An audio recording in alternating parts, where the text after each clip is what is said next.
সুপ্রিয় দর্শক, আমি জাফর সাদিক স্বাগত জানাচ্ছি আজকে সম্পাদকীয়। তো মূলত ঈদের পর আজ প্রথমবারের মতো আমরা আবার অতিথি দিনে বসলাম এবং সম্প্রতি বেশ অনেকগুলো ঘটনা ঘটে গেছে।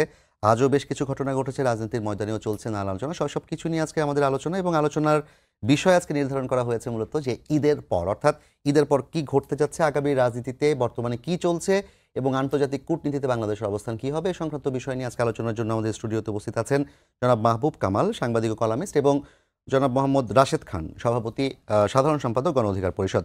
আমরা আলোচনায় যাওয়ার আগে আপনাদেরকে বেশ কিছু বিষয় জানিয়ে নিতে চাই। আপনারা এই আলোচনায় অংশ নিতে পারবেন, এজন্য আপনাদেরকে ফোন করতে হবে টেলিভিশনের অ্যাকাউন্ট নাম্বার, এছাড়া ফেসবুকের মাধ্যমে আপনাদের মন্তব্য পাঠাতে পারেন। আলোচনা শুরুর আগে দেখে নেব এখনকার প্রধান শিরোনামগুলো।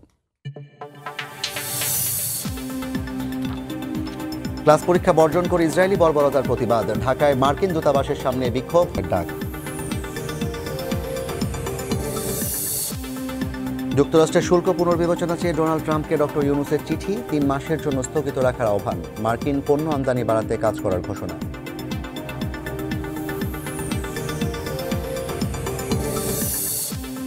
বিনিয়োগ সম্মেলনে নতুন উদ্যোক্তাদের জন্য সুখবর, 900 কোটি টাকার তহবিল গঠন, 50 দেশের 550 বিনিয়োগকারীর অংশগ্রহণ, চট্টগ্রামে লোক নিতে আগ্রহী কোরিয়ানরা।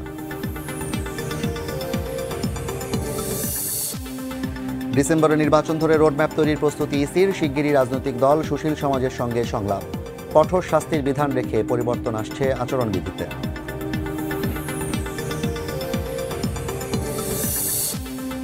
এবং অভিযোগে জর্জরিত দেশের স্বাস্থ্য খাত, গ্রামে চিকিৎসা না পেয়ে ঢাকা এলেও মেলে না কাঙ্ক্ষিত সেবা, ভোগান্তির সঙ্গে বাড়ে খরচ, জনবল সংকটকে দুষছেন সংশ্লিষ্টরা।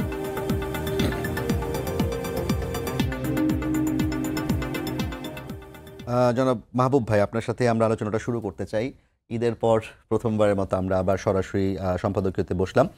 অনেকগুলো ঘটনা ঘটেছে রাজনৈতিক ময়দানে, অনেক ঘটনা ঘটেছে, সংস্কার নিয়ে অনেক আলাপ হয়েছে, বৈশ্বিক প্রেক্ষাপটে অনেকগুলো নতুন নতুন ঘটনা ঘটেছে। কিন্তু আজকের সবচেয়ে গুরুত্বপূর্ণ দুটি ঘটনা, একটি হচ্ছে যে মার্কিন শুল্ক বৃদ্ধির বিষয়টি নিয়ে আলোচনা করতে প্রধান উপদেষ্টা ডোনাল্ড ট্রাম্পকে চিঠি লিখেছেন, 1 নম্বর।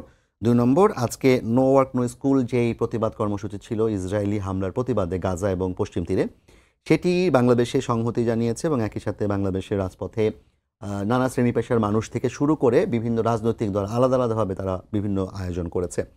কিন্তু যেমনই ছিল, তুলনামূলকভাবে অন্যান্য দেশের তুলনায় বাংলাদেশে রাজপথে নেমে আসা জনতার সংখ্যা অনেক কম ছিল। এমনকি ইয়েমেন, হুথি যে অঞ্চল, মানে বিদ্রোহী গোষ্ঠী অধ্যুষিত অঞ্চল, সেখান থেকেও বাংলাদেশের মানুষ কম ছিল। ইভেন অস্ট্রেলিয়া কিংবা কানাডা, মার্কিন যুক্তরাষ্ট্র হচ্ছে বাংলাদেশে মানুষ কম হয়েছে আজকের এই প্রতিবাদ সমাবেশে। তবে যে বিষয়টি সারা বিশ্বের চেয়ে একটু ব্যতিক্রমীভাবে আজকে ঘটে গেল, সেটা হচ্ছে আর কোথাও কিন্তু কোনো বিদেশি ফ্র্যাঞ্চাইজি কিংবা কোনো দোকানপাট ইসরায়েলে হামলার প্রতিবাদে লুটপাট করা হয়নি, যেটা বাংলাদেশে করা হয়েছে। এ বিষয়ে একটু আপনার কাছে জানতে চাই। হ্যাঁ, আপনি যেটা বললেন আমি এগুলো ফলো করছি, কোথায় কি হচ্ছে না হচ্ছে। এবং আজকে সকালে আমি অফিসে যাওয়ার পথে একটা ফিলিস্তিনিদের পক্ষে একটা মিছিলেও আমি কয়েক মিনিট ছিলাম, ওদের সাথে কথা বলছি। হ্যাঁ, ইসরায়েলি অ্যাগ্রেশন ইন গাজা এটা অবশ্যই মানে কন্ডেমেবল, এটা করতে হবে, এটা ঠিক আছে এবং করাই উচিত। কিন্তু আজকে যে ঘটনাগুলো ঘটলো, এই যে ভাঙচুরের ঘটনা, এগুলো না মানে কি বলবো, মানে ভাষা খুঁজে পাই না। মানুষ এত মূর্খ হইতে পারে, এত ইগনোরেন্ট হইতে পারে। মানে আমি কতগুলি জিনিস বলি, তারপরে আমি আমার মূর্খদের কিছু আমি একটু শিক্ষা দেই। সেটা হচ্ছে, দেখেন, যে মোবাইলে আমি মিছিলে অর্গানাইজ করলাম ফেসবুকের মাধ্যমে, সেই ফেসবুকের প্রতিষ্ঠাতা তো ইহুদি। তা আপনি কি ওই মোবাইলটা ভাঙছেন? ওই ফেসবুকেই তো আপনি অর্গানাইজ করছেন, তাই না? আচ্ছা, 2 নম্বর হচ্ছে, দেখেন, কেএফসি, পিৎজা হাট এগুলি কিন্তু নাইদার ইসরায়েলি নর আমেরিকান, এইটা হচ্ছে আমেরিকান চেইন শপ। এবং এগুলিতে কি হয়, দেশি মুরগি রান্না করা হয় এবং যেসব উৎপাদন করা হয় খাদ্য সামগ্রী, সেগুলি আটা থেকে বা আমাদের লোকাল ইয়ে থেকে। তা how is it American or it is KFC সম্ভবত কেনটাকি, বোধহয় কানাডা থেকে সম্ভবত। না, এখানে যেটা হয় কয়েক বছর যাবত আপনার দেশি মুরগি দিয়ে এইগুলি করা হচ্ছে, মালিকানা ট্রান্সকমের কাছে, ব্রয়লার মুরগি থেকে। আচ্ছা, তারপর ধরেন বাটা, এইটা খুব interesting.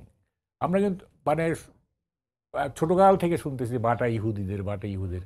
This is not true. বাটার অরিজিন হচ্ছে আপনার চেক রিপাবলিক, ঠিক আছে, মোরাভিয়ান। এটা it is not only a footwear company, it is also apparel company. হ্যাঁ, এবার এটা হেড অফিস কিন্তু সুইজারল্যান্ডে। হ্যাঁ, এবং মানে এটার অরিজিন হচ্ছে চেক রিপাবলিক, হ্যাঁ, এবং এটা মাল্টিন্যাশনাল কোম্পানি। এটা প্রিডমিনেন্টলি দেয়ার মানে ইহুদি আছে, but it's multinational company. Head office হচ্ছে সুইজারল্যান্ডে। আচ্ছা, তারপরে ধরেন যে গুগল, আমরা গুগল সার্চ করতেছি না, মানে গুগলের উপর তো আমরা নির্ভরশীল।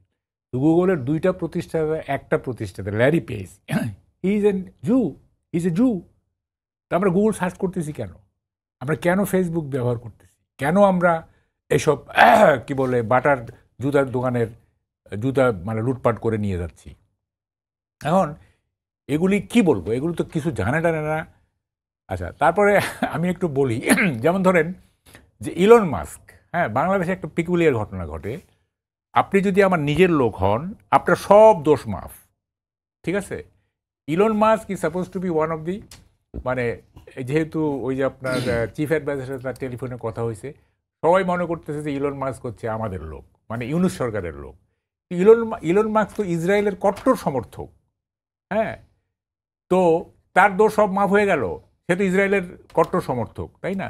কেন মাফ হয়ে গেল? যেহেতু তাকে কিছু বলা হবে না, যেহেতু সে ইউনুস সাহেবের সাথে টেলিফোনে কথা হয়েছে। এর চেয়ে বেশি কিছু না, টেলিফোনে কথা হয়েছে, বাস ইউনুস সাহেবের লোক এবং ইলন মাস্কের নিয়ে কথা হবে না, সব ট্রাম্পের বিরুদ্ধে বা ইত্যাদি।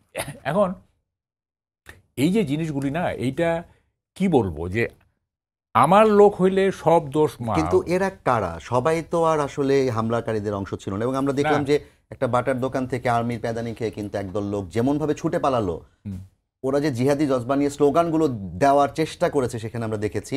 এবং সবই কিন্তু সাধারণ প্যান্ট শার্ট পরা, সবাই যে হুজুর ব্যাপারটা এরকম না, যে সবাই প্যান্ট শার্ট পরা মানুষ এবং স্বাভাবিকভাবেই তারা কিন্তু সবাই ছুটে পালিয়ে গেছে আর্মির প্যাদানি খেয়ে। এরা আসলে কারা? না, এইটা শুনেন, কথাটা হচ্ছে যে মানে আপনার সোসাইটিতে যখন ল অ্যান্ড অর্ডার থাকবে না, হ্যাঁ, when a society becomes lawlessness, তখন কিন্তু আপনার যারা মানে কি বলে সুযোগ সন্ধানী অথবা যারা পরিস্থিতি ঘোলাটে করতে চায়, তারা তো সুযোগ নিবেই। হ্যাঁ, আপনার দায়িত্ব কি, সরকারের দায়িত্ব কি, যাতে মানে আইন শৃঙ্খলা কেউ ভাঙতে না পারে, এইটাকে আপনাকে এনশিওর করতে হবে। হ্যাঁ, আপনার লুজ আইন শৃঙ্খলা পরিস্থিতি তো ধরেন যে এখন ধরেন আওয়ামী লীগ মনে করেন বা ছাত্রলীগ মনে করেন, তারা তো চাইবেই যে মানে গভর্নমেন্ট ডিস্টেবিলাইজড হোক, ওটা চাইতেই পারে। এটা আমাদের দেশের পলিটিক্সে এগুলো হয়ে আসতেছে রে ভাই, আপনি তো জানেন সব। হ্যাঁ, করতে পারে। তাহলে এই সুযোগটা কেন কেন পাবে? বা অন্য কোনো, আওয়ামী লীগের কথা বাদ দেন, অন্য কোনো সুযোগ সন্ধানীরা যদি এটা করতে চায়, কেন করতে পারবে? আপনি তো আপনার এই লুজ অ্যাডমিনিস্ট্রেশনে তো তারা সুযোগ পাবে, তাই না? আপনাকে তো অ্যাডমিনিস্ট্রেশনটা ঠিক রাখতে হবে। আমরা কি করছি গত 7 মাসে, কি করছি? আমরা সব অ্যালাউ করি নাই, নট অনলি অ্যালাউ, আমরা এনজয় করছি না মব ভায়োলেন্স, মানে সরকারে যারা মানে থাকে, এগুলো এনজয় করছি তো আমরা, মব ভায়োলেন্স। মানে 6 মাস ধরে এখন পরিস্থিতি মোটামুটি শান্ত। এটা এটা এটা মানে নিডলেস টু রিপিট, এটা এখন পরিস্থিতি মব ভায়োলেন্স মানে নেই বললেই চলে বর্তমান, মানে ঈদের আগ পাশ পর্যন্ত। এতদিন কি হয়েছে? এতদিন কি এগুলি আমরা ঠেকানোর চেষ্টা করছি? এই যে 32 নম্বর যে ভেঙে দিল, বা যার আপনার ইসে কি বলে যে জাতীয় পার্টির অফিসে মানে হামলা হলো, জাতীয় পার্টির সারা দেশের অফিসে যে হামলা হলো, এগুলিকে প্রতিরোধ করা হয়েছে? এগুলি কি মানে কি বলে যে প্রোটেকশন দেওয়া হয়েছে? তো এগুলি তো সবাই উৎসাহিত হয়েছে, হ্যাঁ, উৎসাহিত হয়েছে। এবং এইসব সুযোগ, এইসব ললেসনেসের কারণে আপনার সুযোগ সন্ধান নিবেই, এটা খুবই স্বাভাবিক। তা আপনি মানে প্রথম কথা হচ্ছে আপনি রুল অফ ল এস্টাবলিশ করেন আপনি, তারপরে দেখেন যে ইনফ্লেটেটর অথবা ধরেন যে যারা সুযোগ সন্ধানী তারা কি করে, সেটা আপনি দেখেন, সেটা তো আপনি করছেন না। কিন্তু রুল অফ লটা কিভাবে এনশিওর করবে, যেখানে কিনা আমরা দেখলাম যে ছিনতাইকারীকে পুলিশের মানে ধর্ষণের অভিযোগে একজনকে পুলিশের কাছ থেকে ছিনিয়ে, পুলিশের গাড়ি ভেঙে আহত করে ছিনিয়ে নেওয়া হলো। ঢাকার বাইরে একটা জায়গায় একটা রাজনৈতিক দলের কর্মী, এখন তারাই হচ্ছে রাস্তাঘাটে দেখা যায়, তাদের একজন কর্মীকে গ্রেফতার করা হলো, তাকে পিটিয়ে 6 জন পুলিশকে আহত করে তাকে বের করে নিয়ে যাওয়া হলো। তাহলে জনগণ কিংবা রাজনৈতিক দলগুলো সহযোগিতা না করলে আইন শৃঙ্খলা পরিস্থিতি কিভাবে ঠিক হবে? পুলিশ কিভাবে তার আত্মবিশ্বাস ফিরে পাবে? হ্যাঁ হ্যাঁ, এটা খুবই ইটস এ ভাইটাল কোশ্চেন, আপনি এটা ঠিক বলছেন। আমি তো বলে আসতেছি জিনিসগুলো, সেটা হচ্ছে যে এইটা একটা গবেষণা হওয়া দরকার। হ্যাঁ, এটা একটা research, it is not only a political phenomenon, এইটা একটা সোশ্যাল ফেনোমেনন, এবং এইটা গবেষণার যোগ্য যে আমাদের দেশের মানুষ কেন এত উত্তেজিত হয়ে গেল, মানুষ কেন এরকম উন্মাদের মতো আচরণ করে, কেন উন্মত্ত হয়ে যাচ্ছে। হ্যাঁ, এই মানুষ তো এমন ছিল না, কেন হচ্ছে এটার রুট কজটা কি, এটা বের করতে হবে। এইটা শুনেন আপনি, there is no military solution, there is no মানে কি বলে মার্শাল সলিউশন, অর কোনো মানে কঠিন আহ, বল প্রয়োগের একটা সলিউশন না। It must B A psychotherapy. এইটা মানুষকে আপনার ওই জায়গায় নিয়ে আসতে, মানসিকভাবে ওই জায়গায় নিয়ে আসতে হবে যে আসলে মানুষের আচরণ এরকম হওয়া উচিত। মানুষের বিহেভিয়ারাল প্যাটার্নই তো চেঞ্জ হয়ে গেছে। এবং অদ্ভুত লাগে, এই মানুষকে দিয়ে আপনি একটা নির্বাচন করতে চাচ্ছেন, ফেয়ার নির্বাচন করতে চাচ্ছেন, কত শ্রম, কত হ্যাঁ সংস্কার, এইটা সেটা। এখন শুনতেছি যে নির্বাচন কমিশন ডিসেম্বরের মধ্যে তাদের সংলাপ শুরু করবে। হ্যাঁ, আপনি কি করবেন? আপনি যত ধরনের আইন করেন, এই যে ইনসেন আমি বলবো, মানে এটা কি বলে উন্মাদ, হ্যাঁ, যে ইনসেনিটি চলতেছে সারা দেশব্যাপী, হ্যাঁ, এই ইনসেনিটি দিয়ে আপনি কখনোই যত আইন করেন আপনি ফেয়ার নির্বাচন করতে পারবেন না। এটি অ্যাবসার্ড, কোনোদিনও পারবেন না। আপনাকে আগে ইলেকটোরেটকে ঠিক করতে হবে। আমি তো বলি ইলেকশনের যতগুলি স্টেক হোল্ডার আছে, এই যে 5-6টা স্টেক হোল্ডার, তাই না, ইলেকশনের, যেমন ধরেন সরকার, নির্বাচন কমিশন, আইন শৃঙ্খলা, তারপরে প্রশাসন, পলিটিক্যাল রাজনৈতিক পার্টি, দল। এগুলি হচ্ছে স্টেক হোল্ডার মেজর। কিন্তু কেউই, মানে এইটা আমার কাছে খুব অদ্ভুত লাগে যে আমাদের দেশের পলিটিশিয়ান বলেন, রিসার্চার বলেন, এরা কি কিছুই বোঝে না? কেউ কি বলছে যে electorate is the major stakeholder, নির্বাচক মণ্ডলী হচ্ছে সবচেয়ে বড় স্টেক হোল্ডার। নির্বাচক মণ্ডলী যদি ডেমোক্রেটিক আচরণ করে ভোটাররা, তাহলে তো 50% ব্যাটল ইজ ডান, 50 ভাগ বিজয় অর্জিত হয়ে যাবে, মানে একটা ফেয়ার ইলেকশনের প্রশ্নে, তাই না? তখন তো কিছুই লাগবে না, পুলিশ লাগবে না, প্রশাসন লাগবে না, কিচ্ছু লাগবে না। তাহলে আপনার কাছে আমরা আবার তো আসবো ফলে একটু। এইটা আপনি না করে এই মানে উন্মত্ত জনতাকে আপনি কন্ট্রোল করছেন না, বা এদেরকে এদের বিহেভিয়ার প্যাটার্ন চেঞ্জ করার জন্য আপনার কোনো সাইকোথেরাপি নাই, আপনার কোনো পলিটিক্যাল ইডিওলজি নাই, আপনি খালি রাজনীতি সাজাচ্ছেন কিভাবে, মানে না, এই রাজনীতির জন্যই তো উন্মত্ত জনতা প্রয়োজন, কারণ আমাদের দেশে যদি রাজনীতি করতে হয় উন্মত্ত না জনতা না না থাকে, আসলে কিভাবে করে তাদের ক্ষমতা নিশ্চিত করবে তারা? এটা একটা অনেক দিনের চর্চা, এটাই ঠিক করার জন্য সংস্কারের কথা বলা হচ্ছে। কারণ আপনার কাছে আবার আসবো। রাশেদ খান, আপনার কাছে জানতে চাই, যেটা প্রথমে প্রশ্ন করেছিলাম, যে আজকের যে অরাজকতা আমরা দেখলাম, একটা ভালো কাজ, ভালো উদ্যোগ, প্রতিবাদ করব আমি, আমি তাদের জন্য প্রার্থনা করব, সেই জায়গায় এই যে উন্মত্ততা কিংবা এই যে ভাঙচুর, অরাজকতা, এবং আজকে কিন্তু বিনিয়োগ সম্মেলন চলছে, 500-র বেশি বিদেশি ডেলিগেট, 50-টির বেশি কোম্পানি এখানে যুক্ত হয়েছে। তারা এসে দেখলো যে বিদেশি কোম্পানির ফ্র্যাঞ্চাইজির নাম কিংবা সেগুলো থাকলেই সেগুলো ভাঙচুর করা হচ্ছে। এই বাংলাদেশ কি আসলে আর সামনের দিকে কোনো সুযোগ থাকবে এরকম চলতে থাকলে? ধন্যবাদ সবাইকে। গণ অধিকার পরিষদের পক্ষ থেকে শুভেচ্ছা। আমি আজকে সকালে একটি পোস্ট করেছিলাম, সেটি হলো যে মার্কিন এম্বাসি ঘেরাওয়ের যে কর্মসূচি অনেকে গ্রহণ করছে। আমি যেটি বোঝানোর চেষ্টা করছিলাম যে যদি এই ধরনের কর্মসূচি পালন করা হয়, সেক্ষেত্রে আওয়ামী লীগ, ছাত্রলীগ তারা সুযোগ নিতে পারে, যেটি এর আগের আলোচনায় আসছিল। স্বাভাবিকভাবে যারা ক্ষমতার বাইরে থাকে তারা এক ধরনের সুযোগ সবসময় নেওয়ার চেষ্টা করে, যেটি অতীতেও হয়েছে। তো সেক্ষেত্রে আওয়ামী লীগ যেহেতু একটি পরাজিত ফ্যাসিস্ট শক্তি, তারা তো নানানভাবে, নানান কৌশলে, নানান মুভমেন্টের ভিতরে ঢুকবে এবং নানান ধরনের অঘটন ঘটাবে। তো অনেকে দেখলাম যে ফেসবুকে নানান ধরনের কমেন্ট আমাকে করছে যে একদিকে তোমরা প্রতিবাদ করবা, অন্যদিকে মার্কিন এম্বাসি ঘেরাও করবা না, মূলত আমেরিকার মানে পরামর্শে বা আমেরিকার প্রত্যক্ষ মদদে এ ধরনের হামলা হচ্ছে। এটি বলে অনেকে আসলে মার্কিন এম্বাসি ঘেরাও এবং সেই বয়ানকে তারা অনেকে জায়েজ করার চেষ্টা করছে। তো যাই হোক, সেই ঘটনা আজকে ঘটেনি। তবে যে ঘটনা ঘটেছে সেটি হলো সারা দেশের মানুষ বিভিন্ন জায়গায় তারা শান্তিপূর্ণভাবে প্রতিবাদ করেছে এবং সেখানকার সবথেকে বড় স্লোগান ছিল যে ইসরায়েলি পণ্য বর্জন। অর্থাৎ আমরা যেহেতু পরাশক্তি না, বা আপনার ফিলিস্তিন বলেন বা অন্যান্য মুসলিম রাষ্ট্রগুলো তারা পরাশক্তি না, হয়তো কয়েকটি দেশ আছে ইরান সহ, সেক্ষেত্রে আমাদের এই মুহূর্তে সবথেকে বড় অস্ত্র হলো যে ইসরায়েলি পণ্য মানে বাংলাদেশে থেকে আমাদের জন্য সর্বোচ্চ কাজ এতটুকুই হতে পারে আসলে। এক্স্যাক্টলি, ইসরায়েলি পণ্য বর্জন করা। এর বাইরে আপনি কোনো ভাঙচুর বা কোনো প্রতিষ্ঠান অগ্নিসংযোগ করা, যে ধরনের ঘটনা ঘটেছে, এটি আসলে প্রতিবাদের অংশ হতে পারে বলে আমার কাছে মনে হচ্ছে না। বিশেষ করে আপনার কেএফসিতে, বাটাতে, আরও কয়েকটি প্রতিষ্ঠানে যে ধরনের লুটপাট ঘটেছে, যেটি আমরা সামাজিক যোগাযোগ মাধ্যমে বা বিভিন্ন আমরা নিউজে দেখলাম, যে ছাত্রলীগ এই ঘটনা ঘটিয়েছে, ছাত্রলীগের নেতাকর্মীরা এর ভিতর ঢুকে পড়েছে। এরা সবাই ছাত্রলীগ ছিল? সবাই ছাত্রলীগ না, আমি ওইটাই বলতেছি। দেখেন, যখন একটি মব সৃষ্টি হয়, সেই মব কিন্তু দুই একজন উস্কানি দিয়ে আগে তৈরি করে, এরপরে বাকিরা কিন্তু হুজুগে ছুটে যায়।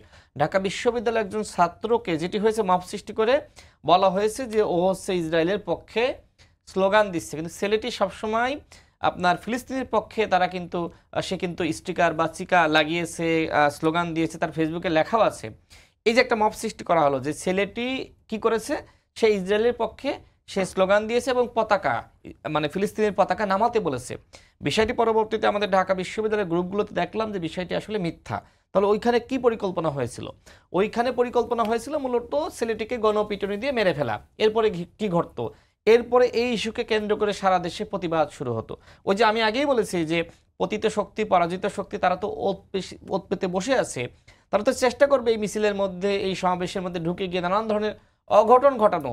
মূলত ফিলিস্তিনি জনগণের পাশে দাঁড়িয়ে প্রতিবাদ করা, সেটি আওয়ামী লীগের উদ্দেশ্য না।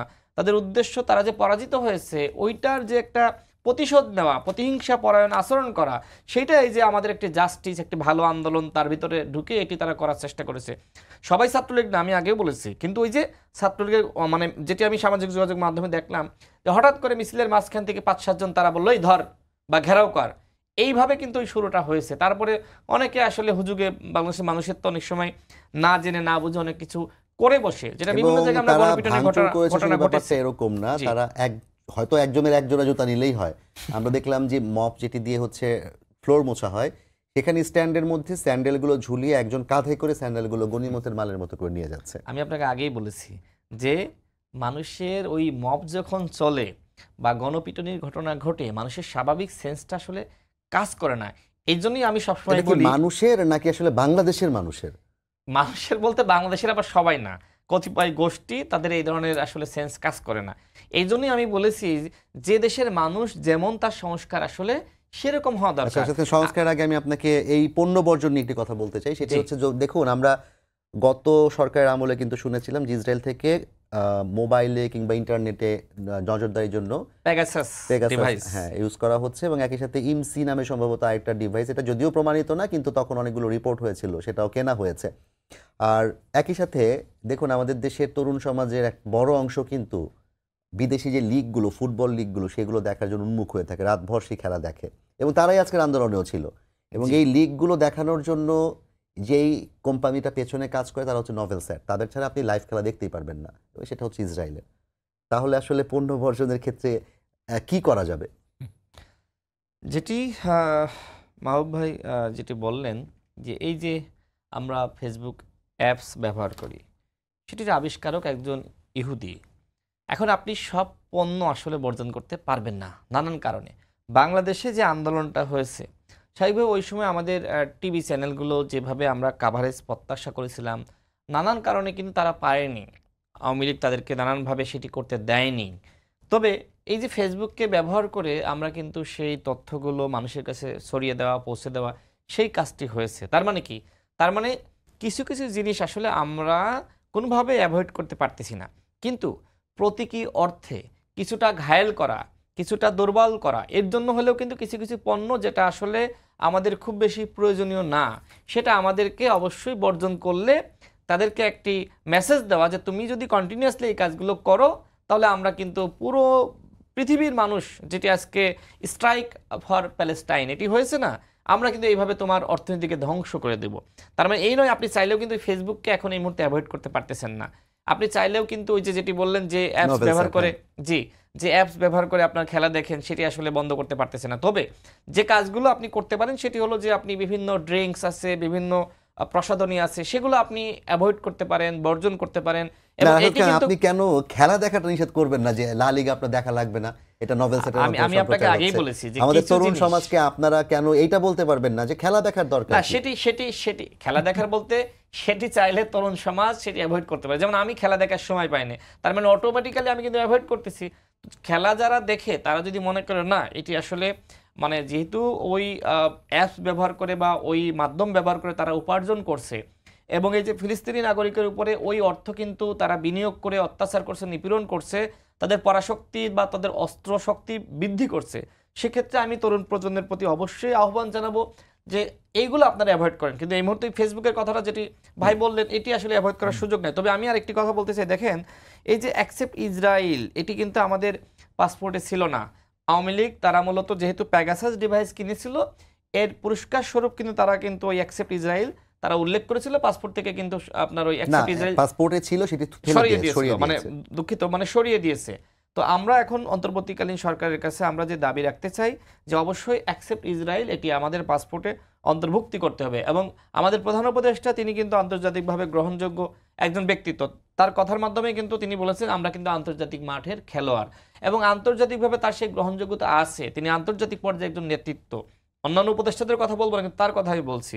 এই মুহূর্তে সারা বিশ্বের মুসলমান বলেন, অন্যান্য মানুষ বলেন, বিশেষ করে মুসলমানদের যে ধরনের একটি সেন্টিমেন্ট, এই সেন্টিমেন্টকে আসলে কাজে লাগিয়ে কোনো একটি দেশের, মুসলিম সংখ্যাগরিষ্ঠ দেশের নেতা যদি একটি কল করেন আন্তর্জাতিক সম্প্রদায়কে একীভূত হয়ে একটি প্রতিবাদ করা, যেটি আসলে স্ট্রাইক ফর প্যালেস্টাইন, যেটি সারা দেশে সারা পৃথিবীতে কিন্তু হয়েছে, এই কল যদি ডক্টর মোহাম্মদ ইউনূস করেন, অন্যান্য সরকার প্রধান এখনো কেউ করেনি, বাট আমরা বাংলাদেশের জনগণের পক্ষ থেকে আমরা তার প্রতি আহ্বান রাখতে চাই যে আপনি এই যে সমস্যা একের পর এক, কিছুদিন পর পর, 1 মাস 2 মাস পর পর তারা আঘাতটা করে, হামলা করে, আর আমরা সারা পৃথিবীতে আমরা কিন্তু সবাই সেন্টিমেন্ট, আমাদের সেন্টিমেন্টে আঘাত হানে আমরা আন্দোলন করি।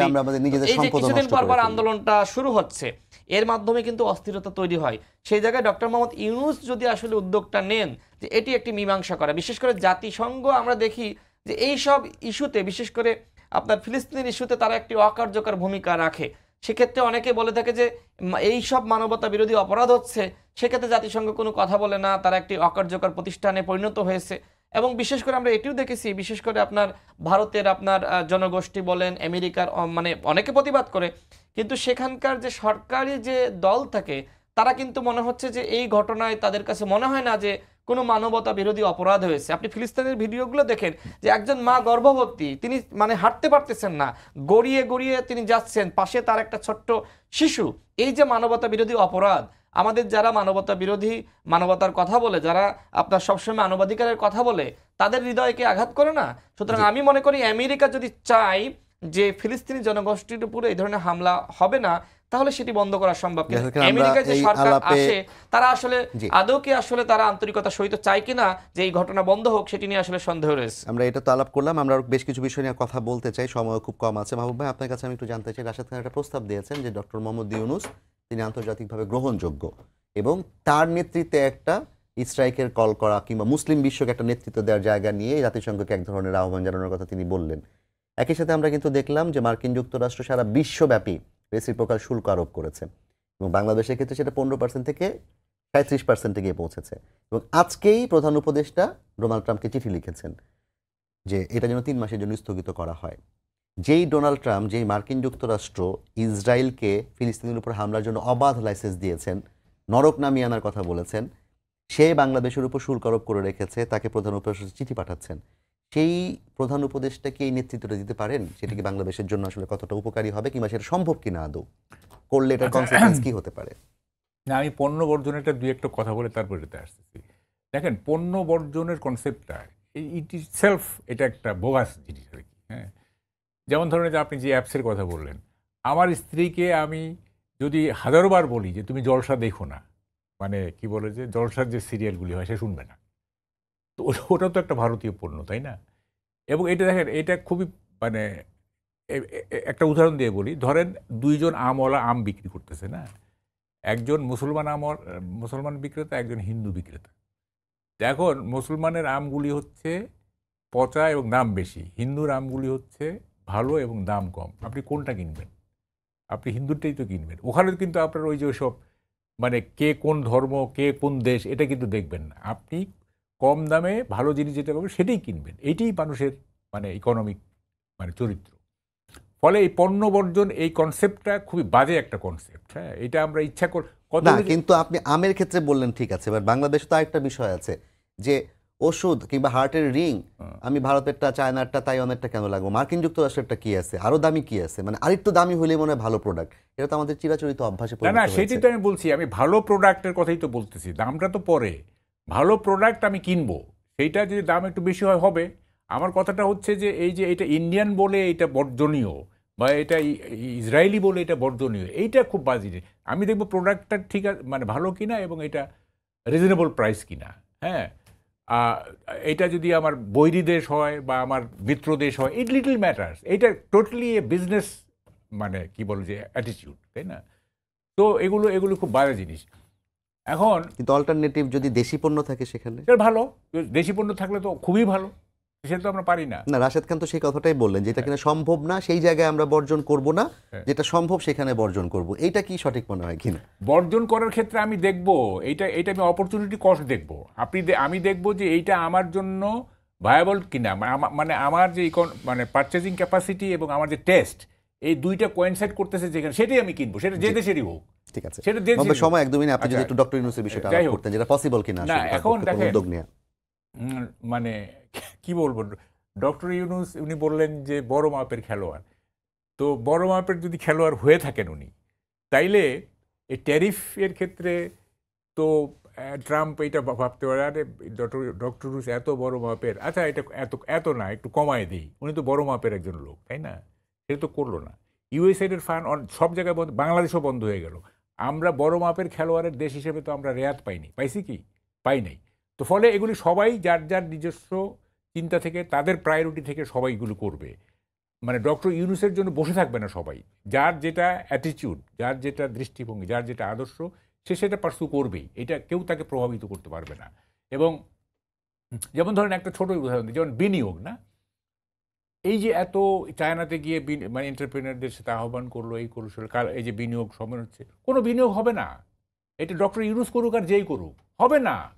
আমি বলে দিচ্ছি আপনাকে বিনিয়োগটা কি। বিনিয়োগ হচ্ছে যে the economic, political and social condition that effect the investment market and the performance of financial instruments. এটা হচ্ছে বিনিয়োগ, ইংরেজিতে আমি বললাম। তো এইখানে তো আপনার মানে ইতিমধ্যে যেগুলো আছে, মানে বিনিয়োগ বান্ধব পরিবেশ না, এটা নানা রকম জটিলতা আছে। যেমন ধরেন আপনার এখানে গ্যাস, বিদ্যুৎ, তারপর নানা ঝামেলা, আমলাতান্ত্রিক জটিলতা, আমরা ওয়ান স্টপ জার্নির কথা বলতেছি, তারপরে চাঁদাবাজি আছে, তারপরে জমি অধিগ্রহণের কত জটিলতা, অমুক তমুক নানা রকমের ইতিমধ্যে আছে। এর মধ্যে যুক্ত হয়েছে যেটা আমি বললাম, social and political adverse situation. এই পলিটিক্যাল অ্যাডভার্স সিচুয়েশনে কেউ বিনিয়োগ করতে আসবে না, আপনি যতই যে আহ্বান করুক না কেন। আমার স্বার্থ আমি দেখব এইখানে। মানে আমাকে যদি একজন বড় মাপের লোক এসে বলে যে তুমি এই যে করছো চাকরিতে, তুমি অ্যাপয়েন্টমেন্ট তুমি জয়েন করো না, আমি কি তার কথা শুনবো? আমি শুনবো তার কথা? আমি তো জয়েন করবোই, সে যেই হোক না কেন।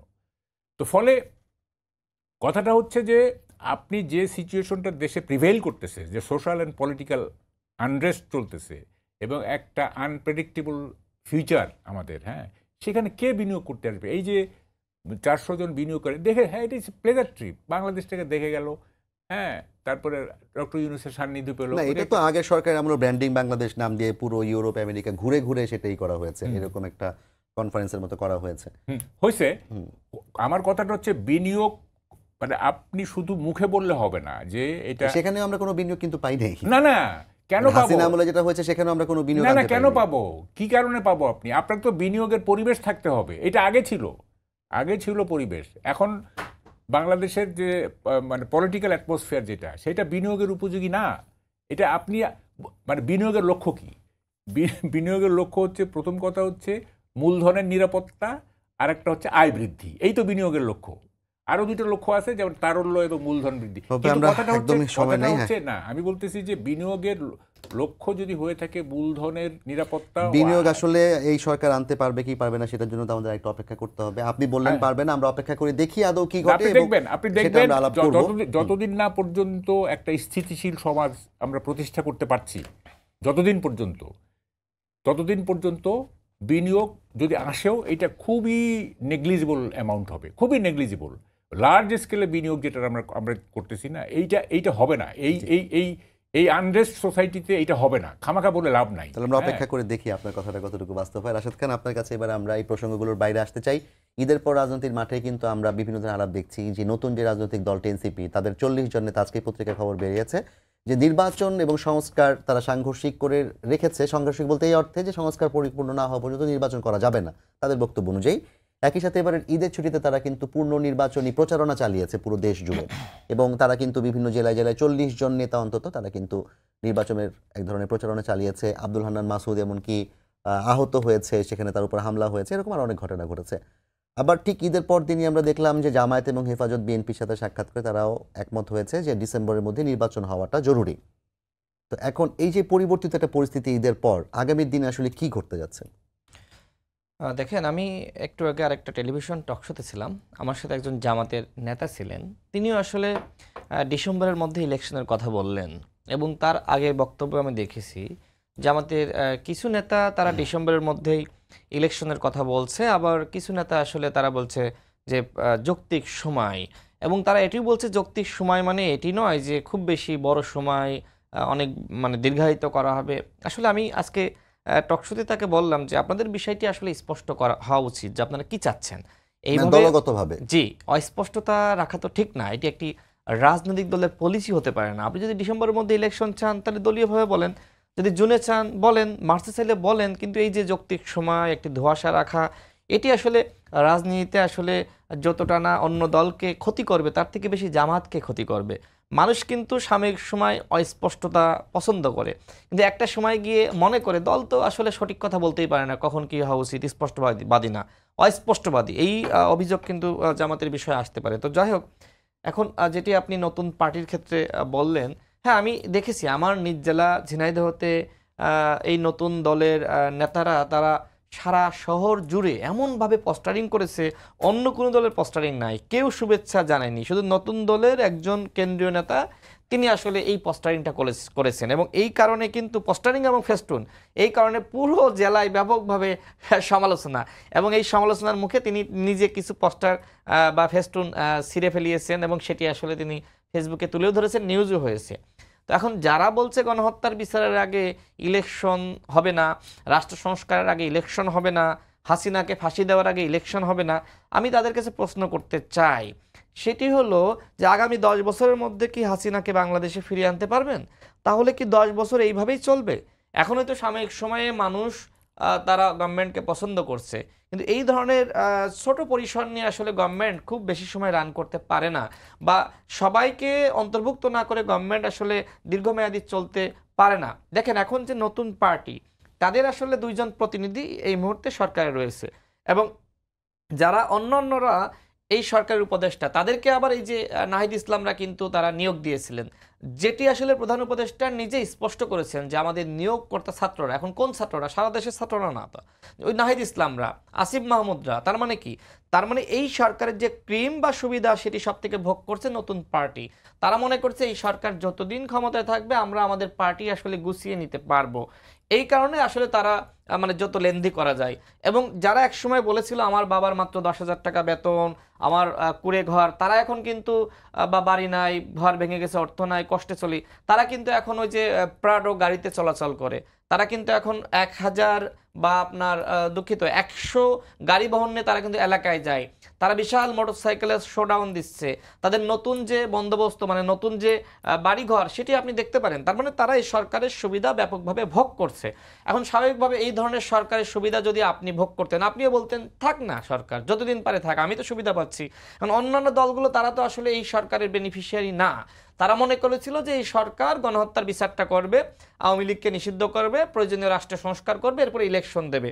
কিন্তু আমাদের প্রধান উপদেষ্টা ইলেকশনের এখনো পর্যন্ত ফিক্সড ডেট দেননি, তবে তিনি 3টি সময় বলেছেন, ডিসেম্বরের মধ্যে এবং একই সাথে মার্চের মধ্যে এবং জুনের মধ্যে। তবে নির্বাচন কমিশনের স্বাধীনতার কথা আমরা বলছি না, নির্বাচন কমিশন আমরা বলছে যে কোনোভাবে বাংলাদেশের ইতিহাসে কোনোভাবে জুনে ইলেকশন হয় না, ইলেকশন যদি হতে হয় সেটি অবশ্যই অক্টোবর থেকে ডিসেম্বরে হতে হবে। ডিসেম্বরের প্রস্তুতি রেখে আমরা সেই ধরনের আমাদের প্রিপারেশন, আমরা ডিসেম্বরে ইলেকশন করব সেই প্রস্তুতি নিয়েই তারা কিন্তু এগুচ্ছে। এখন কথা হলো যে আসলে নির্বাচন কমিশন কি স্বাধীনভাবে কাজ করতে পারবে, না সরকার থেকে বলে দেওয়া হবে যে না আপনারা ডিসেম্বরের প্রস্তুতি নিয়েন না, সেটি আসলে দেখার বিষয়। তবে আমরা যেটি মনে করি, গণ অধিকার পরিষদ মনে করে অবশ্যই 1 নম্বর হলো গণহত্যার বিচার, এবং আওয়ামী লীগকে নিষিদ্ধ করা। রাষ্ট্র সংস্কার এবং গণহত্যার বিচারের 1 নম্বর উপাদান আওয়ামী লীগকে নিষিদ্ধ করা। আওয়ামী লীগকে যদি সরকার নিষিদ্ধ করার মতন দুঃসাহস দেখায়, তাহলে আমরা ধরেই নিব যে এই সরকার অন্যান্য যাদেরকে ধরেছে এদেরকে ফাঁসি দেওয়ার দুঃসাহস রাখে। আওয়ামী লীগকে নিষিদ্ধ না করলে কোনোভাবেই গণহত্যার বিচার এই সরকার করতে পারবে এটি আমরা মনে করি না।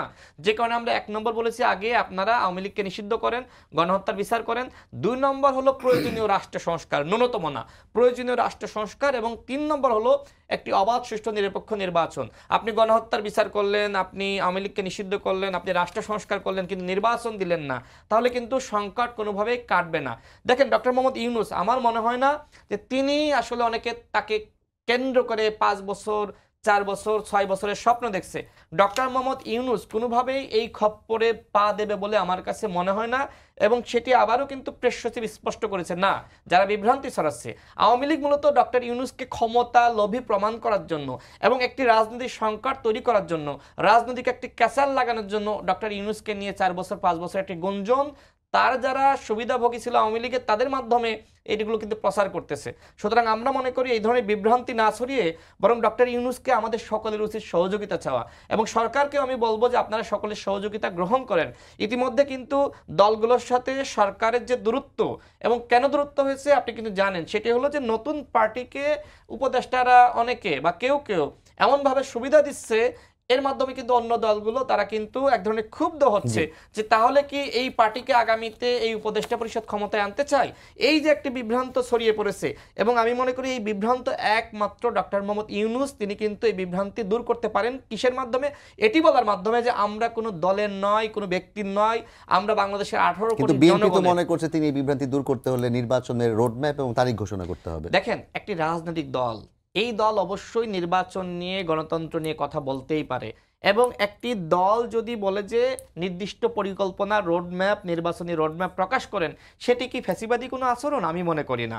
বিএনপি এই দাবি করতে পারে, জামাত ইসলাম তো ইতিমধ্যে ডিসেম্বরের কথা বলা শুরু করেছে অনেক নেতা, এবং একই সাথে এনসিপি তারা কিন্তু বলছে গণহত্যার বিচারের আগে ইলেকশন নয়, কিন্তু তারাই কিন্তু সবথেকে বেশি এই ঈদে বিএনপির কোনো ফেস্টুন ব্যানার আপনি কোনো জেলায় দেখবেন না, গণ অধিকার পরিষদের ফেস্টুন ব্যানার দেখবেন না।